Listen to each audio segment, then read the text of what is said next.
question, and I want to dive in, head first in really discussing what is behind what's going on at the border. As we've seen, there are arrivals of undocumented children, rather unaccompanied children that have come at the border, and this has led to completely inhumane and unacceptable,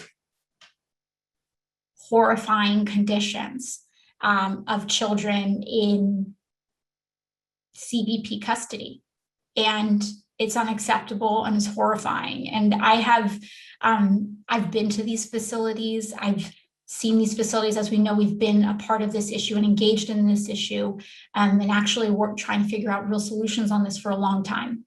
So I'm going to start with yesterday I spoke a little bit on this on social media, but I'm going to get a little bit into this. I started with the macro yesterday. I want to start with the micro today, where people, I think we're looking at what's going on in these facilities.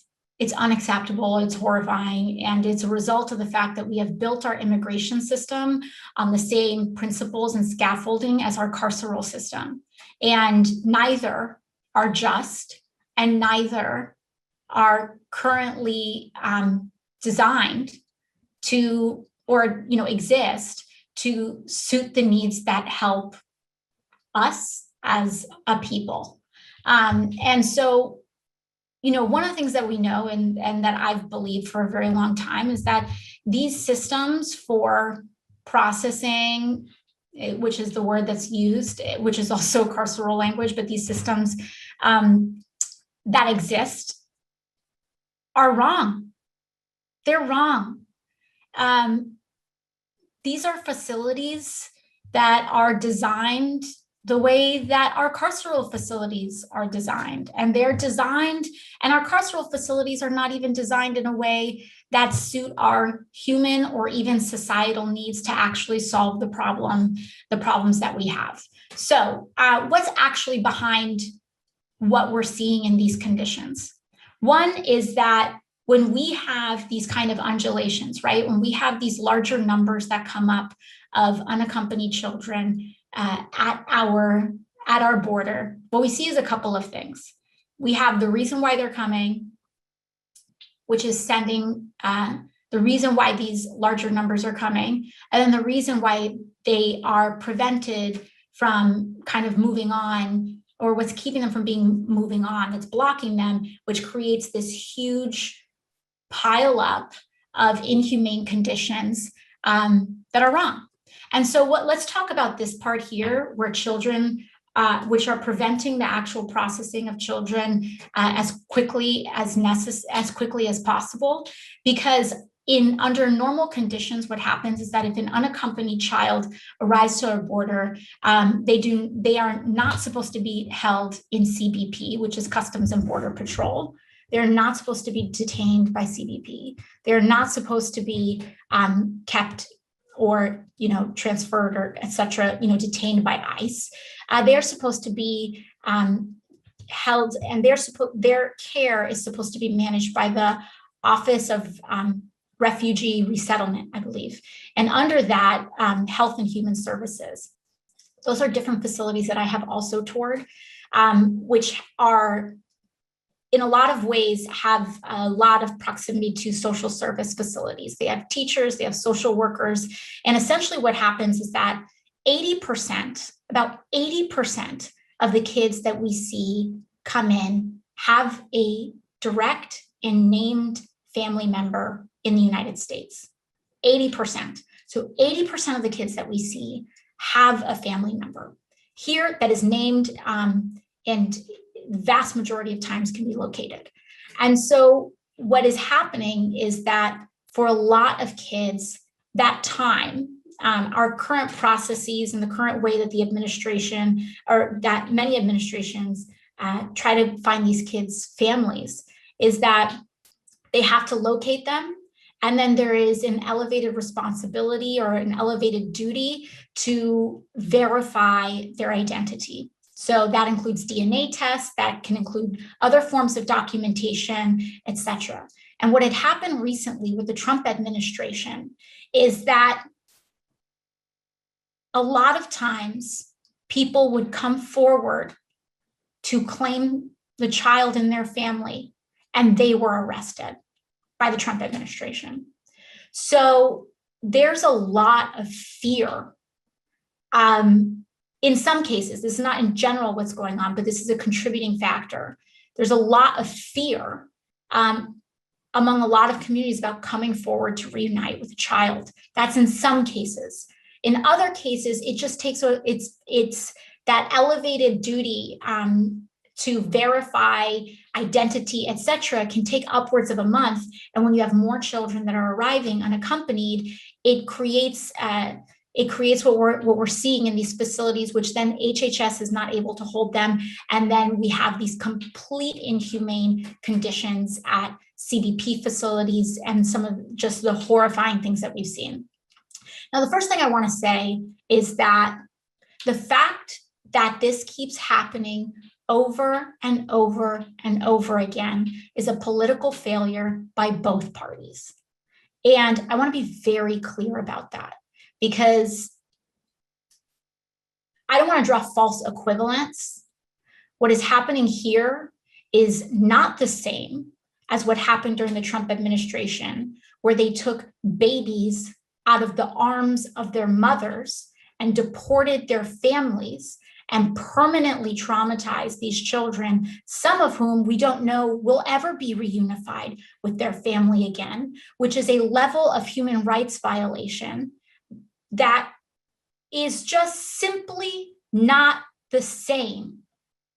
Both of these things are barbaric and they're wrong. But when you rip a baby out of the hands of a mother, you cannot draw the same comparison. And anyone who is trying to do that is doing a profound disservice to the cause of justice. So I don't want to excuse any of this, but I don't think we should also get them twisted together, because one is not the same. And we cannot dust that under the rug. And by the way, those families are owed reparations, period. Now I'll move on and continue on this issue. So we have this surge that's going, or rather we have this surge which people are saying, and we have to address that term because it is wrong. And people are pushing back, when we talk about this. And when they say that, the reason why we shouldn't use that term is because this is not an invasion.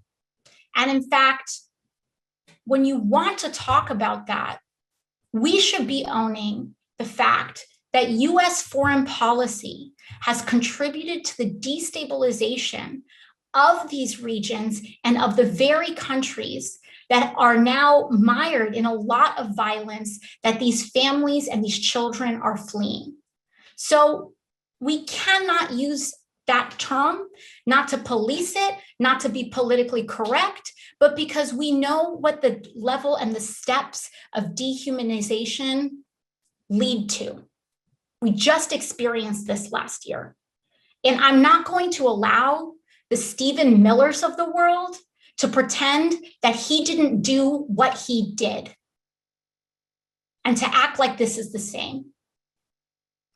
I have been in contact with the Biden administration personally. And what I can tell you that's different about this administration, again, I'm not here to excuse it. I'm not here to say this is good. I'm not here to do anything. But one thing that is different is that they're trying to figure out and they're trying to create the resources to actually end this problem.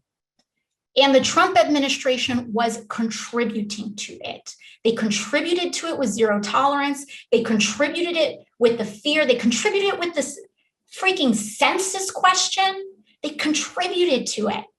So all of this is to say that there's no excuse for this system, that all of it is morally wrong, that it's repugnant, but we can at least work to change it. And that's really what we need. A deep change on this issue.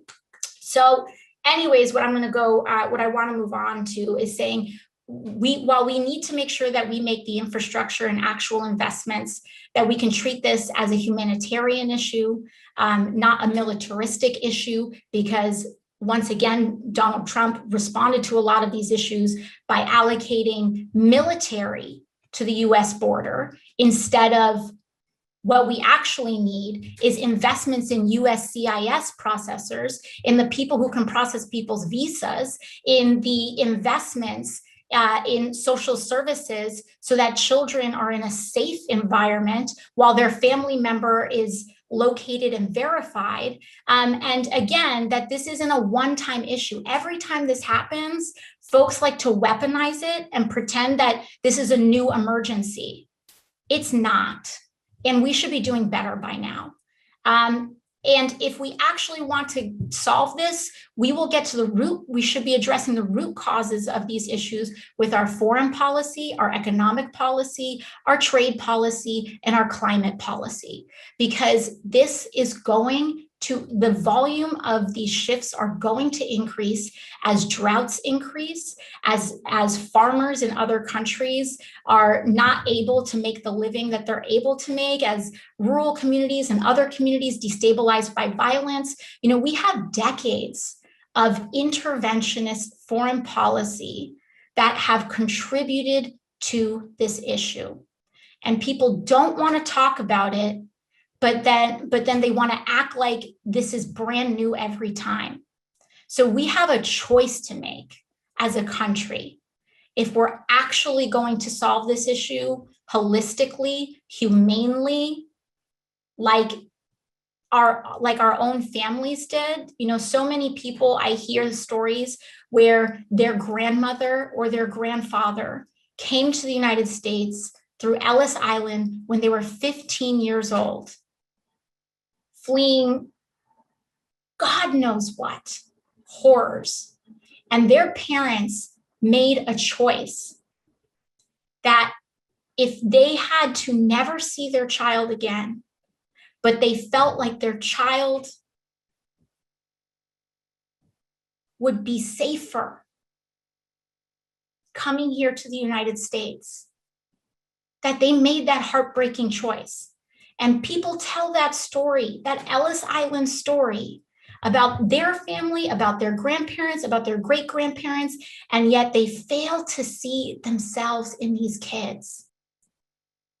So we have a lot of work to do on our policy, including addressing the policy that makes these children unaccompanied to begin with, because it's easier to send a child alone in our immigration policy than it is to have a family come together. So there's a lot of work that we have to do. We have a lot of legislative proposals. I'm a prime sponsor of the Roadmap to Freedom Act, where we start outlining some of the legislative solutions to this. But we got to stop using immigrants as a political weapon and start actually caring about the same legacy that they have that ties our history and destiny up with them. So that's all I have to say about that. Thank you, Congresswoman, for that answer.